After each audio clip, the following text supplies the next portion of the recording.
tres poderes del Estado, venimos trabajando coordinadamente. Venimos trabajando coordinadamente en políticas públicas que entendemos que deben ser abordadas de manera integral. ¿Por qué digo esto?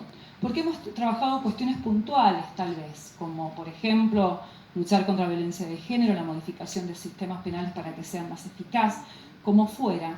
Hemos tenido un trabajo integral que, por supuesto, sin poner en juego la independencia del Poder Judicial, ha permitido que podamos dar una respuesta en concreto, porque como decimos siempre, el Estado es uno solo, y cuando una persona siente que algún derecho le ha sido vulnerado, poco le interesa a qué poder del Estado le corresponde darle respuesta. Lo que sabe es que el Estado debe darle respuesta. Y es por eso que en este panel, por eso que en este momento, que el Poder Judicial pueda participar de este seminario, la verdad que es primero un gran desafío, primero agradecer, pero además es un gran desafío, porque en la provincia de San Juan hay un verdadero diálogo interpoderes, pero no es fácil. Recién decía él, bueno, tenemos que sentarnos a escuchar. Y la verdad sea dicha, históricamente los poderes judiciales le hemos esquivado a esto de exponernos, porque mejor nos iba cuando estábamos lejos. Mientras más bajo la independencia y poder ser objetivos, nos alejábamos, mientras más lejos mejor. Entonces, de esa manera, bueno, estábamos allá. Y en una política que viene desde hace tiempo de acercarnos, implica escuchar, implica estar acá, y implica decir lo que tenemos para decir, también plantear preguntas, porque también planteamos preguntas, pero sobre todo hacernos cargo de lo que en este juego social, en este juego democrático, como recién decía Carlos, nos corresponde. Justamente, hago paréntesis, el lunes pasado estuve en representación de la Junta Federal de Cortes, estaba Carlos en un reconocimiento, en un acta que firmó el Estado Nacional por el caso Semen de UCI, donde el Estado Nacional reconocía los errores que había cometido contra la señora Semen de UCI, y ahí los poderes judiciales pedimos disculpas por los errores en el proceso y nos comprometimos a capacitarnos y empezar a trabajar en la materia de salud mental. Digo, esto más que un acto político que hubiera sido, es comenzar a ver cuál es el papel que nos toca en esta democracia y que no solo tenemos que estar lejos. Eso es como una pequeña introducción.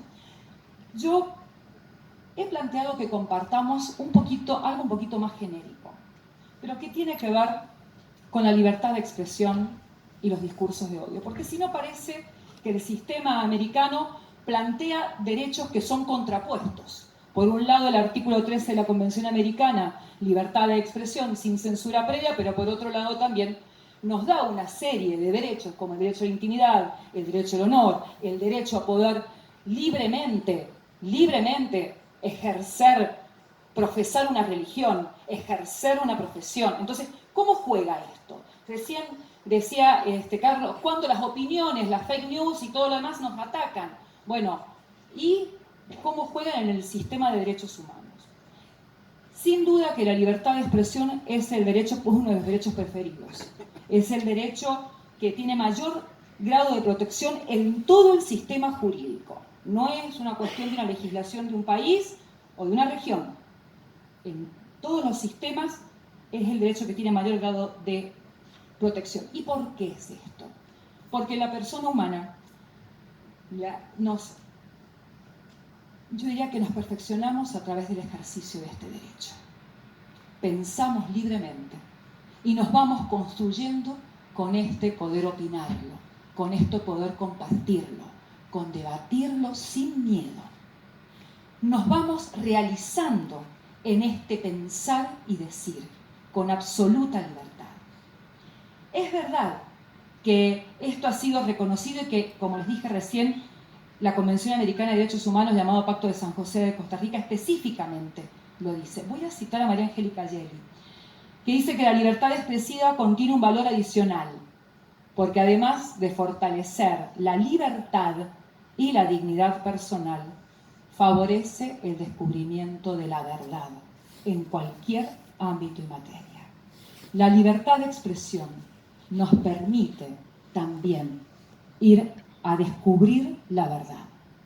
Este derecho implica entonces la posibilidad de pensar libremente y, como dije recién, de transmitir ese pensamiento sin miedo, sin censura previa, ni directa ni indirecta, sin ningún tipo de intervención. Esta doble dimensión, pero acá no termina, esta doble dimensión es lo que permite a la persona interpelarse e interpelar a los demás. No voy a leer todo el artículo 13, la definición comprende la libertad de buscar, recibir y difundir información e ideas sin ningún tipo de limitación, oralmente, por escrito. Sigue el artículo 13 estableciendo que no puede haber censura previa, sí responsabilidades ulteriores, pero va a haber responsabilidades ulteriores cuando una ley diga por qué, y esta ley tiene que ser absolutamente estricta y tiene que ver sobre todo con la soberanía nacional, tiene que ver con el cuidado, con el orden público. Es decir, es muy cerrado el sistema. ¿Y por qué es tan cerrado ese sistema? Porque justamente es el modo en que las personas nos vamos perfeccionando, el poder compartir sin miedo lo que pensamos.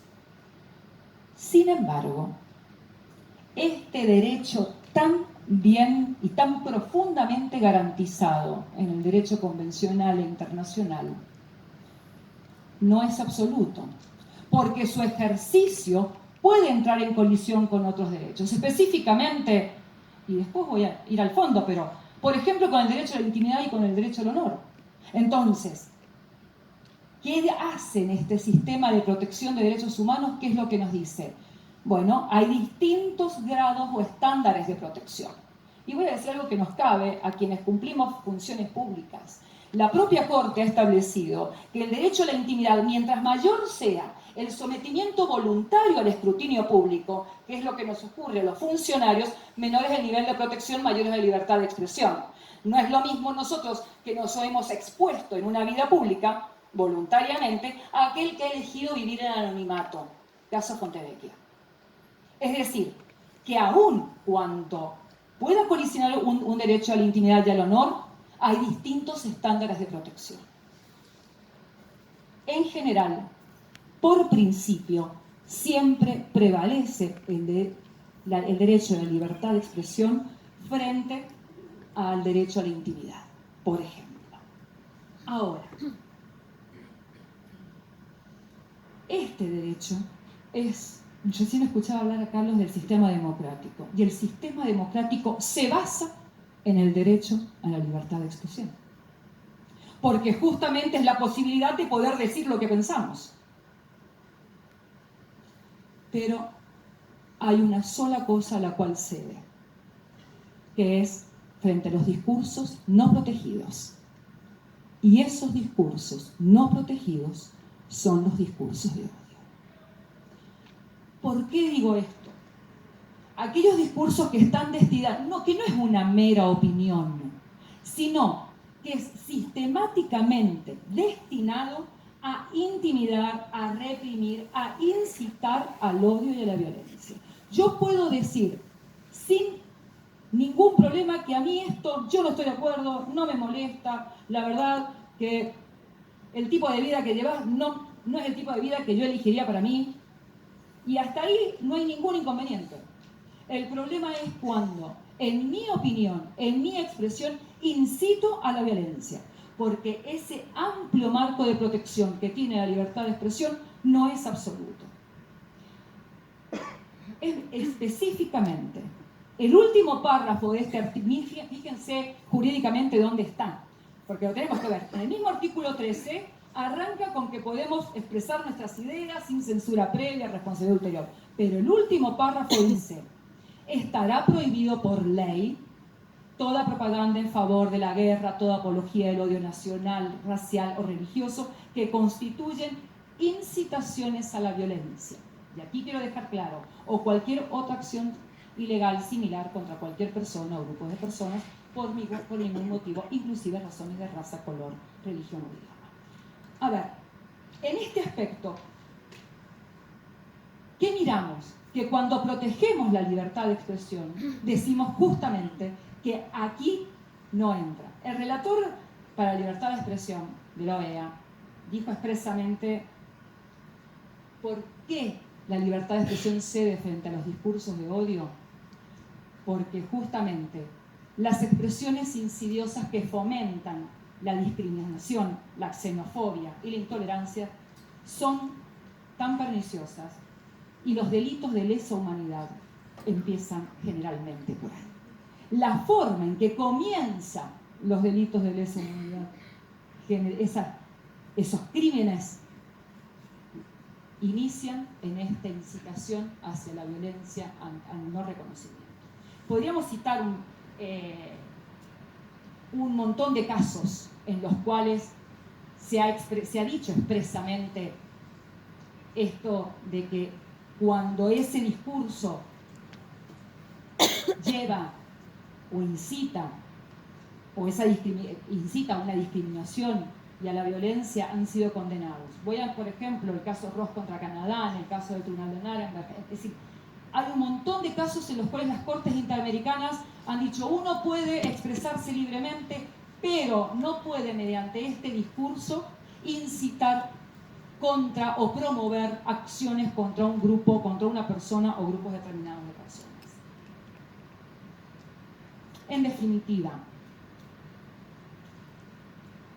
la proscripción de los delitos de odio tienen, desde mi punto de vista, y esta es la idea central que quiero dejar, tienen estricta relación con el principio y fundamento que atraviesa todo el sistema interamericano de derechos, que es el principio pro persona, según el cual la dignidad de la persona humana es sagrada y no admite discriminaciones arbitrarias.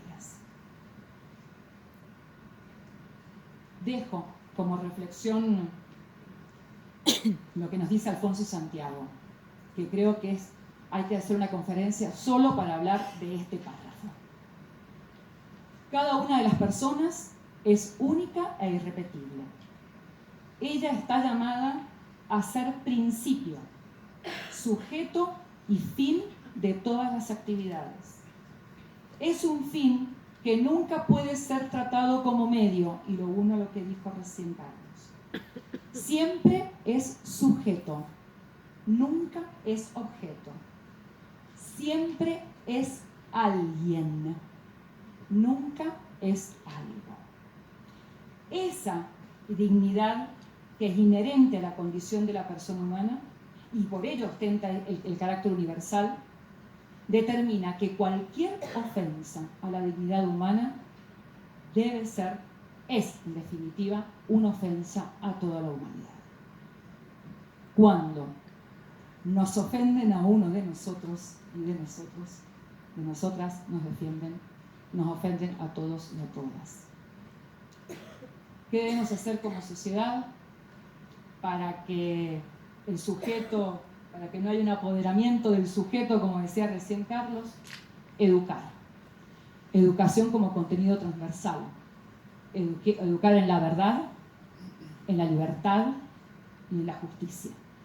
Educar en la verdad es documentarla, exponerla, difundirla.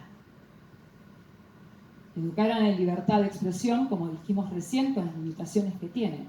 Que yo pueda pensar y que pueda manifestar libremente, sin ningún tipo de limitación ni miedo, pero sabiendo que esa expresión no puede ser una ofensa hacia la dignidad de la persona humana. Y educar por la paz, como base de la verdad y la justicia. Algunas preguntas, porque me dijeron recién que van a hacer muchas preguntas. Yo a mí me gusta dejar preguntas. La pregunta que nos tenemos que hacer es: ¿qué vamos a hacer con esto? ¿Educar en la escuela? Sí. Yo prefiero educar en la cotidianeidad. Creo que cada uno de nosotros y de nosotras somos responsables de lo que hacemos y lo que decimos, y nuestras acciones deben estar tendientes a que en la cotidianeidad, en nuestro espacio, en nuestras competencias. El Poder Judicial tiene unas competencias diferentes a las que puede tener el Poder Ejecutivo, y estaría muy mal que hagamos lo mismo. Pero lo que no podemos dejar de hacer es hacer algo y preguntarnos qué tenemos que hacer. ¿Cuáles son las consecuencias de no hacer lo que hay que hacer en el tiempo oportuno? En definitiva, ¿por qué educar para los derechos humanos porque la única manera en que podamos asegurarnos que no hayan estas opiniones en contra de la dignidad de la persona humana es que eduquemos en derechos humanos, es que eduquemos en reconocernos. Es cierto, y no soy ajena de la realidad actual. A veces lo urgente nos lleva tiempo, y estas discusiones y esta pelea política y estas cuestiones de querer resolver lo cotidiano no nos dan espacio para poder adentrarnos en lo que tenemos que hacer. Por eso yo cambio la perspectiva de lo que hay que hacer. No tenemos que esperar un momento para. Tenemos que acostumbrarnos a que sea transversal. No importa el lugar donde esté ocupando. No tengo que esperar a ocupar un cargo que tenga de intervención o que tenga una columna o que tenga... Lo que tengo que hacer es en cada acción. Porque si estamos esperando el momento oportuno nunca va a llegar, porque lo urgente siempre nos lleva puesto, perdón la expresión, pero la vida nos lleva puesta. Entonces, como conclusión, creo que tenemos que asumir el compromiso de, si queremos definitivamente vivir en una sociedad en paz, debemos ratificar nuestro compromiso de respeto por la dignidad de la persona humana, reiterando este concepto de Alfonso Santiago, en que la ofensa a unos es una ofensa para toda la humanidad. Muchísimas gracias.